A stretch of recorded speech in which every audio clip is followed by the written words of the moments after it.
Hi everyone, I'm going to give you a quick run through again on Lab 1 and how to get that data into R and how to run through the code. So the first step you're going to do is get the new, if you haven't already got your own results, maybe you do. If you haven't, you can get the results that I posted up on Blackboard. It's called the 1x results, Lab 1 results. And you want to just double check them. I've noticed some people have had a few issues. The way you can do this, you can see in here, there's already a plot up. But if you want to create your own, you can just insert scatter plot and you'll see your data. Now, what you might see is something like this, where it's a straight line. You can add a line to the plot by right-clicking on the dots and clicking a trend line and selecting linear trend line. So that works well. Um, you might get a line like this where they all fall straight on the line, in which case that's good. But you can also see here, you might have some outliers. In this case, this dot up here is clearly an outlier and it's affecting my trend line. So I would remove that point if you have something in your data that looks like this, because that's obviously a mistake that's been made somewhere along the line. So now I'm happy, all my points lie along more or less a straight line. I can import them into, uh, uh, save them as a CSV so I can import them into R. Make sure you do the same for your urea. Double check that all the points lie on a line. In this case, you can see they more or less do. There's a little bit of strangeness going on here at low sample points. You can make a decision whether you want to exclude this point or not. Um, it doesn't seem to make a real big difference either way, so I'm going to leave it in for now. But here we go. So this is the data I want for ammonia. I'm going to copy this into a new blank workbook and then save it as onto my desktop as a CSV, so this comma separated value, and I'm going to call that ammonia 2. Save. Then I want to do the same thing for the urea. Remember, we need to have really simple header names here, otherwise it's going to make our life a little bit more difficult in R. But I'm going to copy this file, new, blank workbook, save as CSV onto my desktop. I'm going to call this one urea.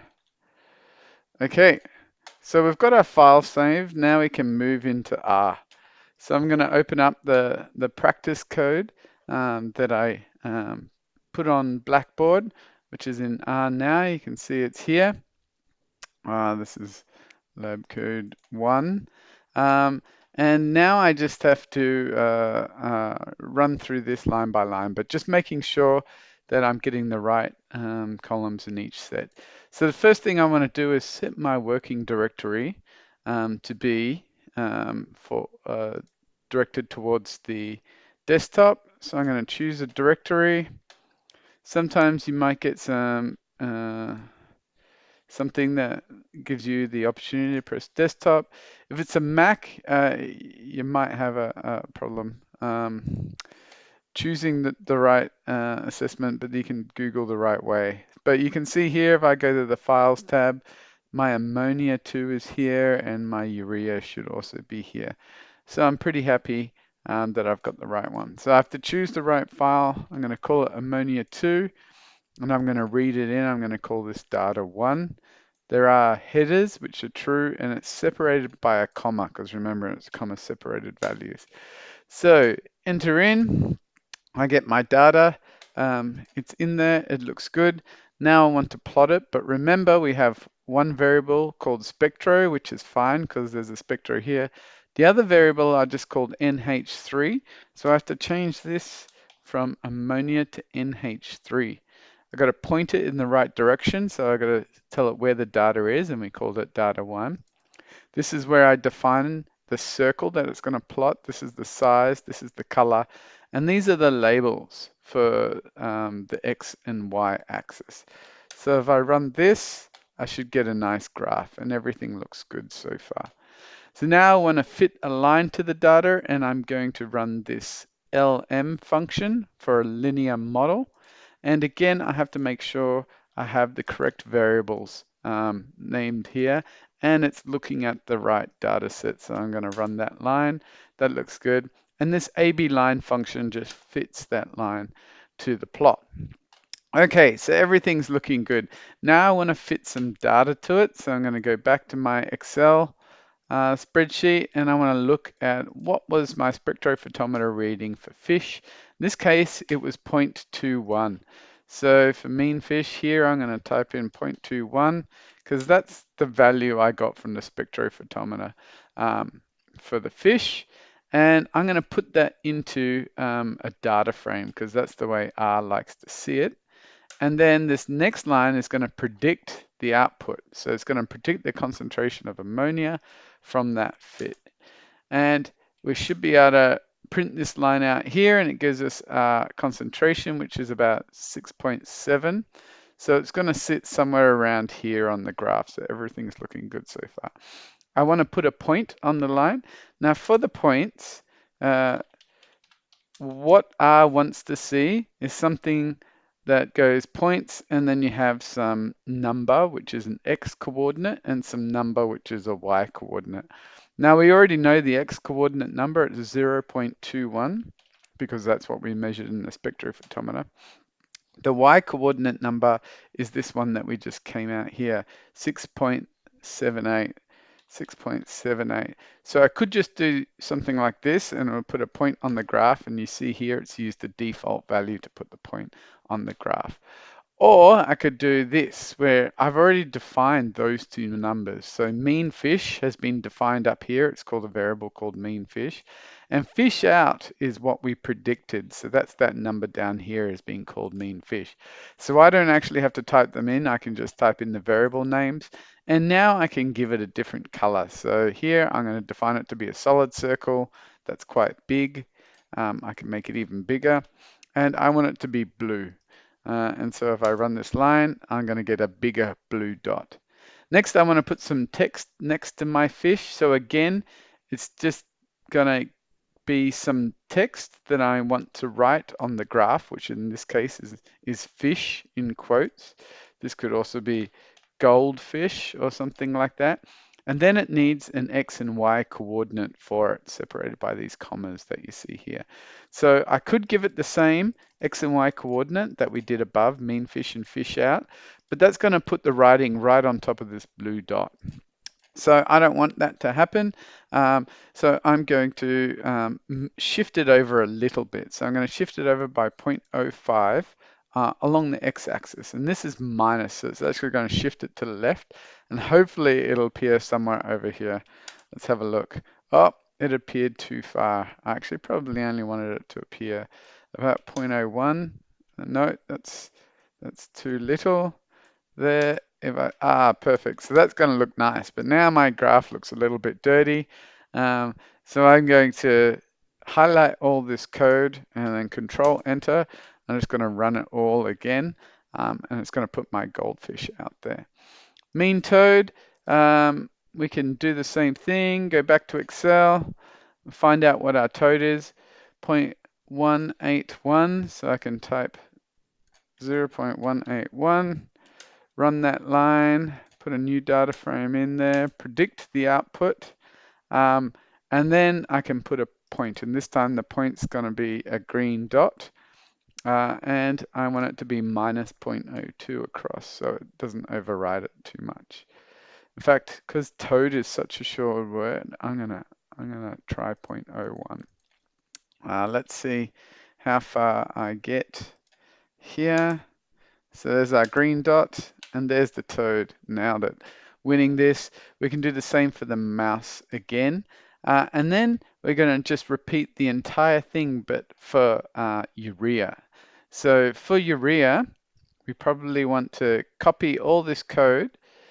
You could copy one of these, sorry, before I jump ahead. If you wanted to add the cat in, you could say for cat, and then you have to change this to be pink. and this would be mean cat here. So you have to just change the variable numbers here, and make sure that any changes that you see are cascaded down throughout this code. And then you'll be able to add in the data for the cat as well. So 0.13 for the cat, which is 0.13. And then I need mean cat 0.02 and cat out. Fun variable names there. There it is. Ah, it still says mice because I forgot to change this here. So cat. And now cat's overridden by mouse. So you have to write the whole thing over again. If I put in the mouse 0.143, 0. And then I can highlight all of this, Control and Enter. And I was so close, my mouse is just a little bit off, and I have to change this to 0.2. Highlight it all again, Control Enter, and there's my plot, so it's looking quite good. Some problems you might encounter is your dot is disappearing off to the left or off to the right. For example, if my goldfish actually came out as higher, say it came out as 0.31, then I'd run into problems where the fish doesn't show up because it's actually off the graph. If that happens, you have to change the limits of your X and your Y axis. And you do that in the plot command here. So I can change the X limit by going xlim, and then xlim is going to equal, and then I want to give it some minimum and maximum values inside a set of brackets with C in front of it. So C is going to concatenate these numbers. So the minimum number I want for X is going to be 0, so it's going to be somewhere around here. And the maximum I want is going to be, say, 0.35. So I'm going to try this and see what it looks like. And so there's our data. It's now gone from 0 to 0.35. I want to repeat the same thing for Y. So I'm just going to copy and paste this, but change it to Y limits. And now I want to change the Y axis. And now I want to go from 0, but this time I want to go to above 13 because you can see the new urea concentration I'm predicting is going to be something like 13. So I'm going to go 13.5 just to make sure I fit it all in. 13.5, and you can see it's changed that y-axis on the data now. So if I run through this again, mean fish, it's going to put a point up there. Let's ignore this point here. I'm going to delete that. That's that one there. But here, our goldfish is being put in here, and I have to change that a little bit. So I can run it all through and put my goldfish there, and then just continue with the rest of the code, and it puts it all in there. Okay, so those are some of the common problems we might encounter. And then we want to repeat the same for urea, but we have to import the urea data code, and that means we just have to change the line, a few lines over here. So I'm going to put some comment in. This is my urea code. I'm going to call it data 2. You can call it whatever you want. And I'm just going to call up that urea because remember, if we looked in the files, I just got, oh, it was capital U. So I have to make sure I get my capitals right. And now we have something called data 2. And now I have to point this towards data 2. You might want to double check these xlim and ylim values and make sure they're working right. And it says, oh, I haven't found NH3. So I've got an error. It says NH3 not found. Why is that? Because I've asked it to plot NH3 in data 2, but if we look in data 2, it's actually called urea, not NH3. So I'm going to run that line. And there's my data, and there was that funny kink in it I had too. So I'm going to fit a line to it. Again, I have to point it to data 2 now. Let's see if that works. Yep, there we go. So that's our line there. And then again, I'd copy the code for my fish. Um, so this is the fish one. And I got to go back to Excel and find what was my fish. And it was 0.14. 0.14. And I should be able to put a point on the line there that says goldfish. And so this is my urea graph. I've actually got concentration of NH3 here, so I have to change that in this little plot thing to make sure everything looks pretty. And now I can run all this, and that should have my goldfish. And we've changed this concentration of urea. Good. So once we get through that, we can go through and we can calculate this ammonia concentration and this urea concentration for each one, and each time we can just copy this into Excel, and then we can get the percentage. Remember, again, we had that little problem where this is actually a formula. You can see it up here. There's some formula in Excel following this. But normally, if we're using R, this would just be a number. So say if I had 15.3 here, there's no formula up here, but there is here. So if I was copying these values from R, then I wouldn't have a problem with them being a formula. So let's say I did that just for argument's sake. I'm going to copy these values like I would be if I was doing it all in R, getting the output from R. Now I have some numbers which I can just copy and paste here. If I tried to copy these ones here, the numbers would go off funny because these are actually formulas. If I wanted to copy just these, I would have to right click and select values there. So either way is going to work really well. And now to get the percentage, I want to get the sum of these two values, which is going to equal sum. So this is a formula we're doing in Excel. And I'm going to just, I can either drag this down or I can double click on that little square that pops up. And now I can get the percentage, which is going to equal that divided by that. So this is the percentage of ammonia. And you can see this, sorry,